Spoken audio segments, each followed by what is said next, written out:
Dober dan od srede do srede, kolega Markeš. Danes imamo obdelavo novice, da se je Anže Logar izpisal iz stranke SDS. Za njim je to storila še en del te kompozicije, ki se nagiba k platformi sodelovanja Eva Irgl, recimo. Še morda kakšno tovrstno potezo pričakujemo. Sicer te novice povezane z politično prihodnostjo Anžeta Logarja nekako tako kapljajo, kot kapljice. Pa spet malo počakamo, pa še ena kapljica, pa malo počakamo. Ampak zdaj očitno je, da je ta Logarjev politični projekt se začenja spreminjati v neko politično dejstvo. Ja, to čakava že kar nekaj časa, ne? Že vse od predsedniških volitev. Ja, mislim, namreč, kad te kapljice, to kozarc še dno ni pokrito, ne? Ja. So pa kapljice, ki padajo. Največji problem za eno resno analizo ali pa premislek je v tem, da vse, kar je v zvezi z Logarjem, z Anžetom Logarjem, je zavito v meglo.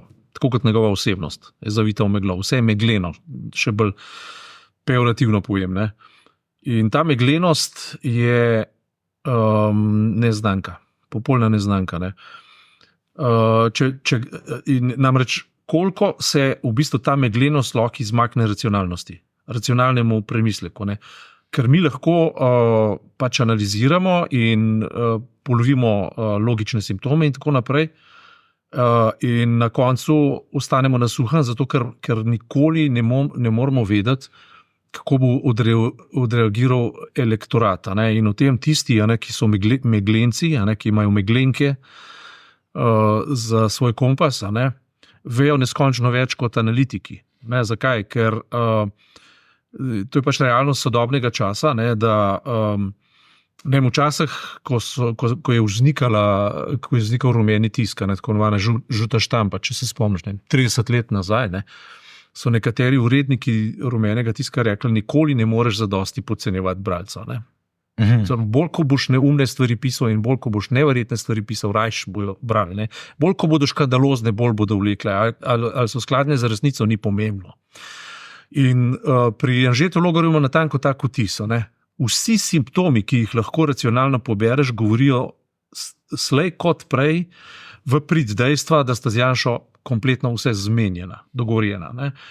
In ne boš nikakršnega agresivnega sovražnega govora niti pri Janši do Logarja, niti pri Logarju do Janše. Karkoli je vprašan, vedno mehča, vedno in hkrati opozarja na to, da se on razločuje od SDS-a ravno zaradi tega, ker se ne, da se konceptualno ne strinja, ampak v slogovno se ne strinja, ker mu ni do sovražnega govora, ker mu ni isto Eva Irgl rekla, ni ima do sovražnega govora, sta za bolj ne sam polikano govorico, ampak toplejše odnose, da ne žalita, da se z ljudmi poskušata prijazno pogovarjati, da poskušata povezovati, ne? Samo ena radikalna ločnica se je izkazala v zadnjem tednu kot tista ultimativna, da ne rečem, absolutno je to z levico pa ne, to pa ne, z levico pa ne. Se pravi, platforma sodelovanja ima svoj rob. Ima svoj rob in glej ga zlomka, v času, ki ga zdaj presojamo po učinkih na družbo, pa pri družbenih dogajanjih, bodi si v zunanji politiki, bodi si v notranji politiki, bodi si pri zdravstvu, bodi si pri šolstvu, bodi si pri vsem, kar bi se dotaknil temeljev neoliberalizma, je levica edina, ki ima neke konceptualne odgovore. Če pustimo ob strani, da je sama sicer meglena, da je sama sicer mnogokrat nenačelna, ampak ima pa koncept in pri nekaterih stvarih izreka sodbe. No, in to je že preveč za Logarja in to je že preveč za tako imenovane povezovalce. Ampak istočasno ni mogoče spregledati časovnice. To se pravi, če ti hočeš postaviti neko stranko, kdaj je čas, zdaj je čas. Zdaj je čas, leto pa pol pred volitvami. Hkrati Janša tolmači, da je do tega preloma prišlo ravno zato, ker očitno tudi Logar predvideva predčasne volitve, kar se seveda ne bo zgodilo. In jaz ostajam tudi po vsem tem na prepričanju, da je to dogovorjen manever, strogo dogovorjen manever in da Logar niti slučajno ni sposoben zasnovati nečesa na iz svoje lastne pobude, da je nekdo, ki bo vedno poiskal gospodarja, oziroma da je nekdo, ki bo vedno voden po nekom. Seveda, pa ima tudi to samo dejstvo lahko govorim nek svoj razvoj. Ko bo na neki točki ugotovil, recimo teoretično, da bi Janša bil absolutno prešibak, da bi ga ljudje začeli odklanjati in tako naprej, bi se verjetno upogumil, bi dobil nek pogum in bi v bistvu tej svoji meglenosti podložil neko substanco. Domnevam. Omenil si simptome, da je veliko simptomov, ki kaže, da gre za dogovorjen manever. Tri te simptome naštej, no? Ultimativni, najmočnejši, najglasnejši in konec koncev najbolj prepoznaven sindrom je že to, da nekdo, ki tako ropota po svoji lastni stranki, oziroma ne ropota, oziroma se reče, se pravi, izstopi iz stranke, izstopi iz poslanske skupine, pove, da se v nekaterih rečeh ne strinja, bi moral biti deležen dobesedno apokaliptičnega programa tega desnjaško-janševskega propagandnega agitpropa aparata. Sam veš, nekateri smo to doživeli za neskončno manjše stvari, ko se ta aparat spravi nate, ko ta aparat začne ropotati, jim nič ni sveto, ropotajo, gredo v diskvalifikacijo do tvojih otrok, do tvoje žene, do tvoje družine, do vsega možnega. Ti ljudje ne poznajo dna greznice in gnoja, ko ga poliva in tako naprej. Pri Logarju vse diši. Samo, če bo gospod Logar izstopil, potem bi bilo pa lepo, če bi tudi vrnil mandat, nekaj, kar tako, to ni vse skupaj nič. Se pravi, te diskvalifikacije ni, vse se dogaja na nenormalno kulturen način, ki je sicer za stranko SDS, ki je stranka greznice, popolnoma neznačilna. Če samo gledamo še naprej, kaj počnejo recimo poslanec Grims v Evropskem parlamentu, ko dela sramoto v Sloveniji, s kakšnim besednjakom, popolnoma neomikanim, neolikanim in konec koncev vulgarnim besednjakom še vedno drugi poslanci operirajo. Če gledaš neko Godac, če gledaš skratka vse tiste njihove poslance, to je v bistvu dno civilizacije, če tako rečem. Pri Logarju tega ne boš zasledil. Lepa govorica Janša, ki je sicer piker, oster, primitiven, neznosno, kako naj ti rečem, vulgaren. Ne, tega ni.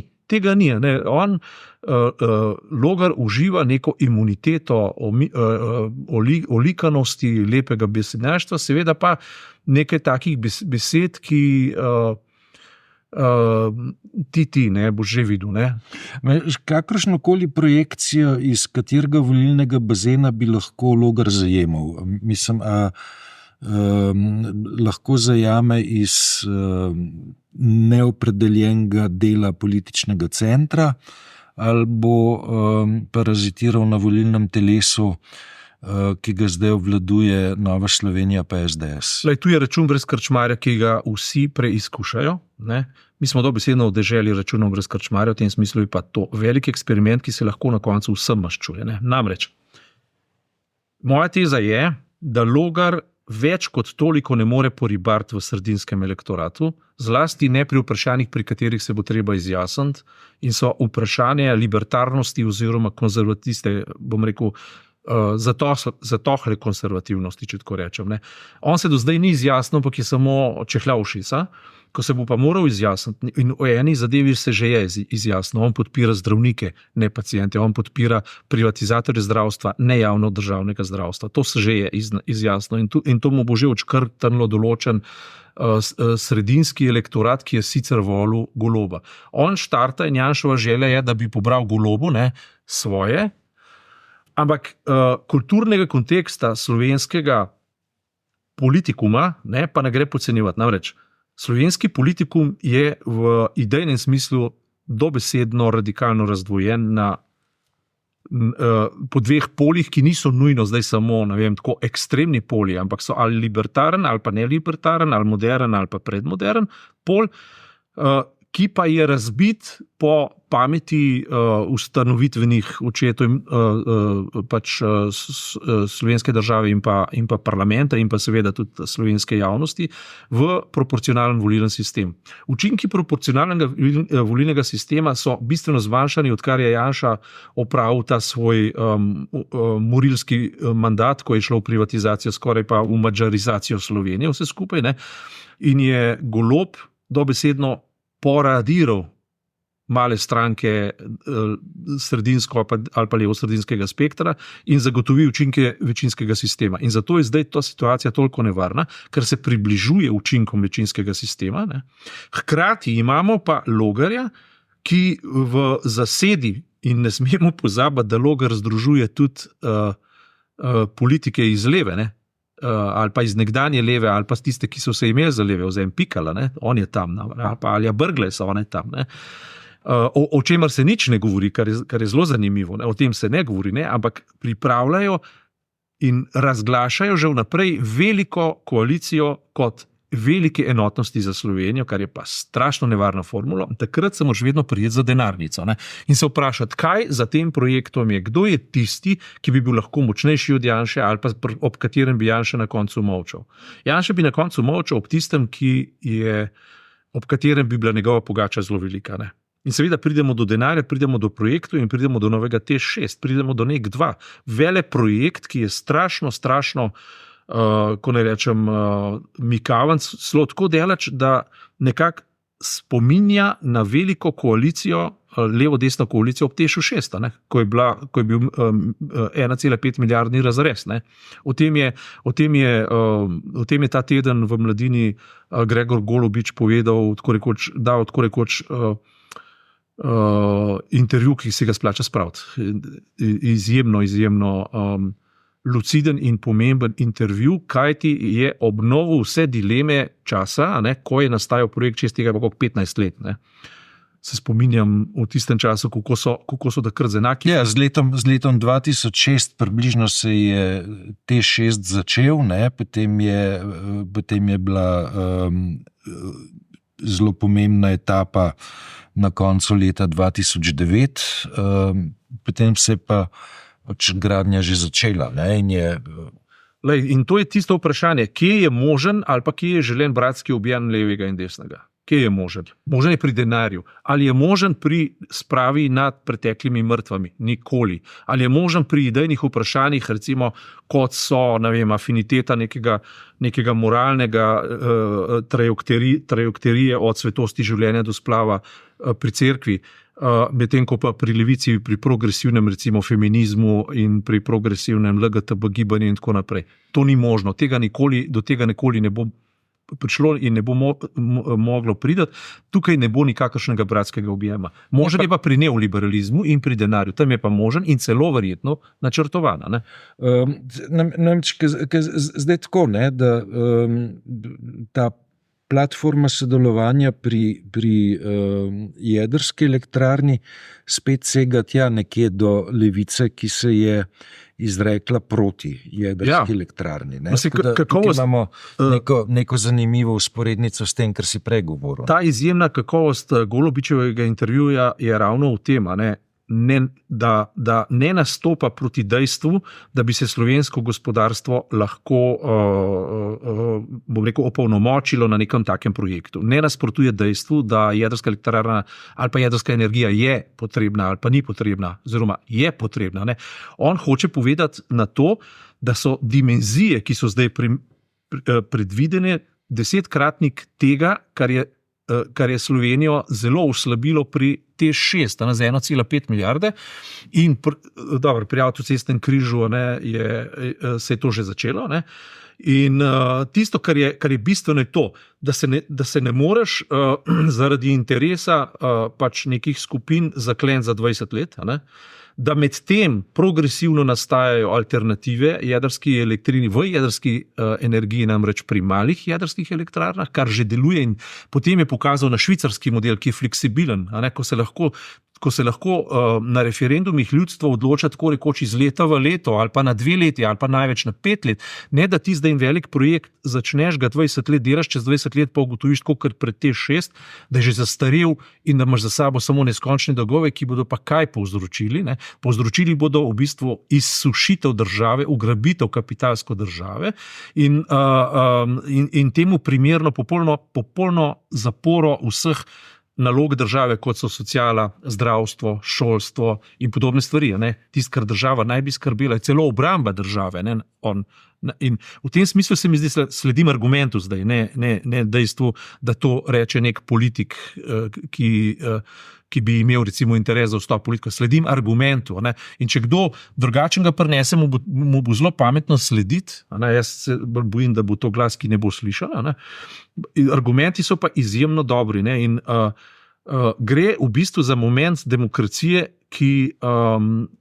oziroma ogrožanja demokracije kot še nikoli doslej na tak način. Seveda o jedrski elektriki in potem pa, da je referendum bil, in to je ključno, referendum, ki bo zdaj novembra, bil obljubljen, da bo razdelan projekt, predstavljene vprašanja, predstavljene varovalke pred zlorabami, od tega ni nič, samo vprašanje, ali ste za. Nič drugega, nič kaj je zadaj, kakšna konstrukcija, kaj to pomeni, katere tehnologije so, s kakšno močjo bomo tam nastopili. Nič od tega ni. In to je, in moj vtis je zdaj, če se vrnem na Logarja, moj vtis je, da je njegov projekt namenjen dvojemu. Prvo, kar je o polnomočenju desnice, se pravi, da desnica zajame neko premoč, v katerem bo potem lahko vodila igro tudi v kapitalskih zadevah. Drugo, kar je pa zajemu ideje velike koalicije, recimo jaz bi z lahkoto predstavljal, da bi v ozadju recimo nastala še ena taka stranka na tako imenovani levi, da bi prej Bilička ima zelo podobno retoriko, ki je zdaj v Evropskem parlamentu, se podobno kot se je nekoč Pahor vrnil od tam, zasnoval eno simpatično stranko, v katerem bi se zelo veliko prijateljevalo, lepe besede izgovarjali, na koncu šli v neko veliko koalicijo, v kateri bi bili taki in tovrstni projekti in ugrabitve države, popolna privatizacija recimo zdravstva, privatizacija šolstva in podobne stvari mogoče. Skratka, mislim, da je to, kar Logar zdaj počne, absolutno neavtonomno dejanje. Sem popolnoma prepričan, da to ni na njegovem zelniku zrasel, ne na začetku, ne na koncu. Ne bi pa podcenjeval njegovega, kako naj rečem, potencialnega, da ne bo pretežka beseda, bi rekel napuh, pa ne bom, ampak ko enkrat za dosti dolg časa ljudje okrog njega govorijo, da je nekdo dober, potem dejansko začne misliti, da je dober. In če bi Janša zelo oslabil, na neki točki bi on mogoče res mislil, da zdaj pa čas, da ga on lahko prebrne.